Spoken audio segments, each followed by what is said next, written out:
Voici ma seconde vidéo. On a vu pourquoi ça pouvait être très compliqué pour les couples franco-allemands, avec le papa français et la mère allemande, de bien vivre au niveau du couple l'arrivée du bébé. Qu'est-ce qui se passe maintenant en cas de séparation? Alors là, je suis dans la situation, on l'a dit, où le papa est français, la maman est allemande, et le couple vivait en France, ou vit en France. Quand la mère est en France, au moment de l'éducation de l'arrivée de l'enfant, elle peut se dire « Oh mon Dieu, mais c'est pas ça que je veux pour mon enfant. Je veux pas que mon enfant aille à 2 mois à la crèche et soit éduqué par d'autres. » J'ai oublié de préciser, en Allemagne, c'est une des choses les pires que puisse faire une mère. C'est de ne pas élever son enfant. Et élever, ça veut dire vraiment être là pour lui au quotidien pendant des années. C'est être la mère corbeau, la Rabenmutter. Et c'est vraiment la pire chose que puisse faire une femme. Donc, la mère peut se dire, mais non, moi je peux pas, c'est pas ça que je veux pour mon enfant. Et en plus, lorsque le lien avec l'autre parent se distend et que la séparation arrive, elle va vraiment se dire souvent, mais qu'est-ce que je fous là? Pourquoi je suis dans ce pays? Ce qui me retenait dans ce pays, c'était mon compagnon. Maintenant, mon compagnon ne l'est plus.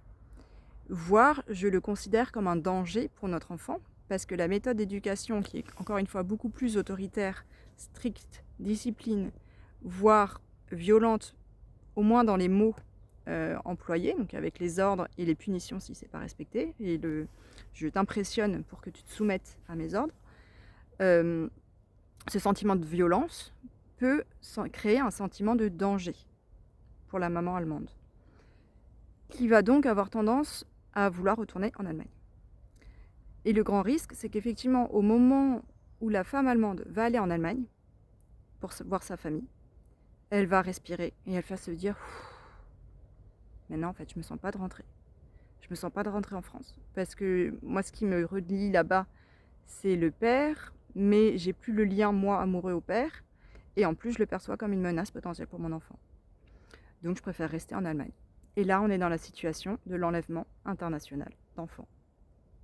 Parce que si on ne rentre pas sans l'accord du père, c'est un enlèvement d'enfants, juridiquement. Ça veut dire quoi? Ça veut dire que c'est une infraction pénale. Donc potentiellement, on peut aller en prison. Ça n'arrive souvent pas et c'est pas une bonne idée d'ailleurs forcément de déposer plainte pénale parce que derrière, on peut dire non, le parent ne doit pas rentrer dans le pays parce qu'il risquerait d'aller en prison. Donc ça peut s'opposer au retour.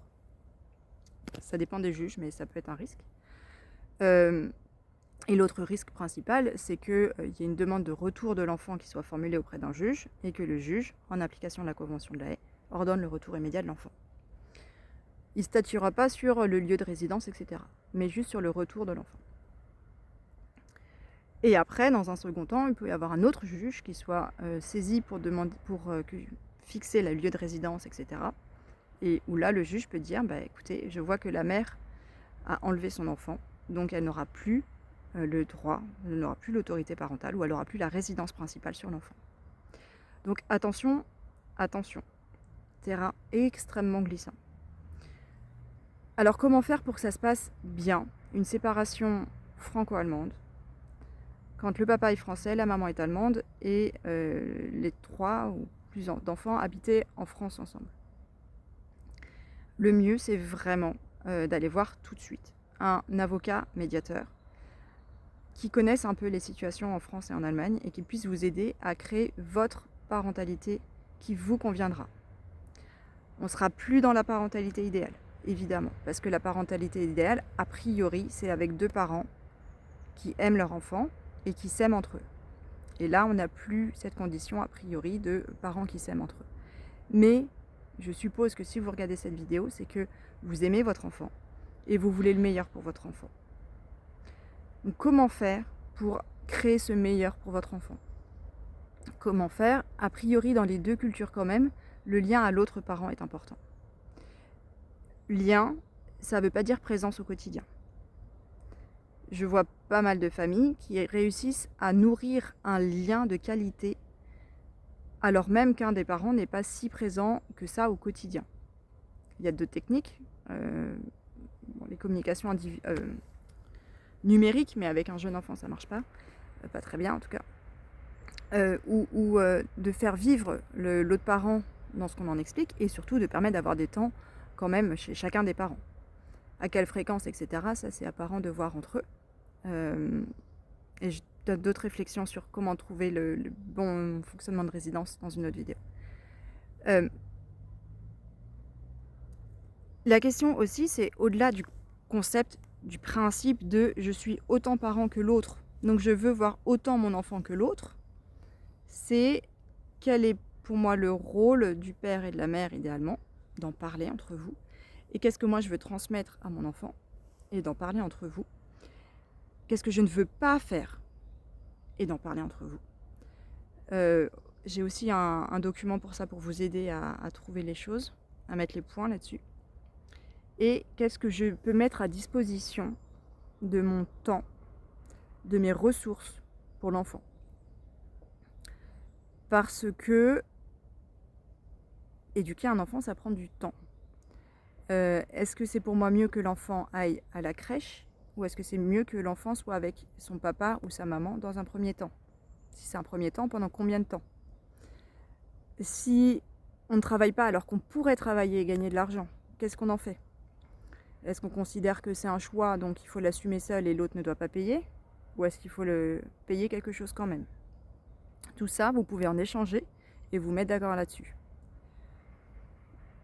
Un point qui est important, c'est quand même que si l'enfant après habite en Allemagne, dans les obligations de pension alimentaire, les textes allemands ont moins de liberté sur la contribution financière à la vie de l'enfant.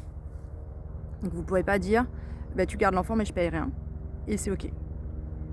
En Allemagne ils n'accepteront pas ça. Surtout si la maman touche des aides sociales, parce que c'est même plus elle qui derrière risque vous demander à vous de payer, c'est les organismes sociaux allemands qui vont d'initiative potentiellement faire une procédure contre vous en disant on a versé tant d'aides sociales à la maman alors que vous êtes le papa et vous auriez pu contribuer, donc maintenant merci de nous rembourser. Et ça peut être des sommes très importantes. Donc ça, il faut en parler, il faut vous mettre d'accord. Je ne vais pas vous cacher une chose, si l'enfant est en Allemagne, il y a un risque important que ce soit la maman qui s'en occupe principalement et que le papa doive verser de l'argent pour l'enfant et des montants qui peuvent être assez importants par rapport à ce que nous on verse en France habituellement. Et tout ça n'est pas forcément dans la main de la maman. Donc n'en voulez pas à la maman. Ne pensez pas mais la mère est tellement vénale. Ne pensez pas non seulement elle m'enlève mon enfant, alors déjà elle casse le couple, elle m'enlève l'enfant et en plus elle me fait payer, c'est un peu fort de café. Tout n'est pas dans sa main. Elle ne peut pas tout décider comme elle veut parce que il y a ce droit allemand qui peut être applicable. Après dire bon l'enfant rentre en France et puis on fixe une résidence etc. en France, ça c'est une option de dire ok on va voir comment on fait. Pensez quand même que l'enfant globalement il ira mieux, il sera sécurisé s'il voit que ses deux parents vont bien. Et pour que les deux parents vont bien, il faut aussi que la mère ait la possibilité de se développer. Ça, c'est assez commun aussi en France, on le perçoit assez comme ça. Mais comment concrètement est-ce qu'elle pourrait faire?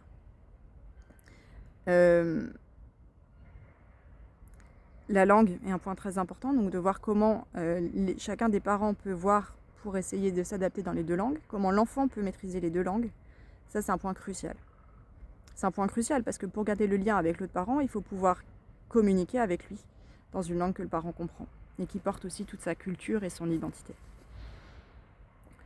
Je vais peut-être pas donner de choses très concrètes là, parce que tout dépend quand même de chaque situation particulière. Il y a des couples qui arrivent à se mettre d'accord sur une résidence en disant principal chez la maman et puis chaque vacances chez le papa, qui vont dire on dit officiellement quelque chose et puis on se met d'accord sur quelque chose qui est beaucoup plus lâche, mais qui permettent aussi qu'il n'y ait pas forcément de paiement de pension alimentaire, mais on paye des frais, par exemple des allers-retours, ce sera payé par telle personne. Il y en a qui vont dire qu'on fait un modèle d'uni, donc un des parents qui vient sur une longue période dans la maison ou appelle l'enfant pour que l'enfant reste aussi dans son milieu social de base. Il y a plein de solutions vraiment faisables en pratique sur une durée plus ou moins longue. Ne pensez pas que vous devez vous mettre d'accord maintenant pour les 18 ans de vie de votre enfant. Vous pouvez vous mettre d'accord pour la situation telle qu'elle et la réévaluer, cette solution, dans les prochains temps, notamment au changement de niveau scolaire. Est-ce que l'enfant a moins d'1 an? Est-ce qu'il a moins de 3 ans? Est-ce qu'il a moins de 6 ans? Est-ce qu'il s'apprête à entrer au collège? Tout ça, vous pouvez vraiment en tenir compte pour changer son mode de résidence. D'autant que votre enfant aura son mot à dire là-dessus, s'il est grand. Voilà.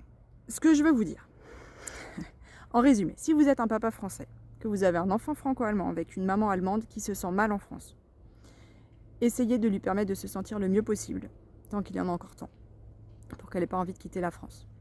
Et si elle quitte la France et qu'elle va en Allemagne, voyez pour trouver une solution avec elle, qui puisse vous convenir vraiment sur le long terme.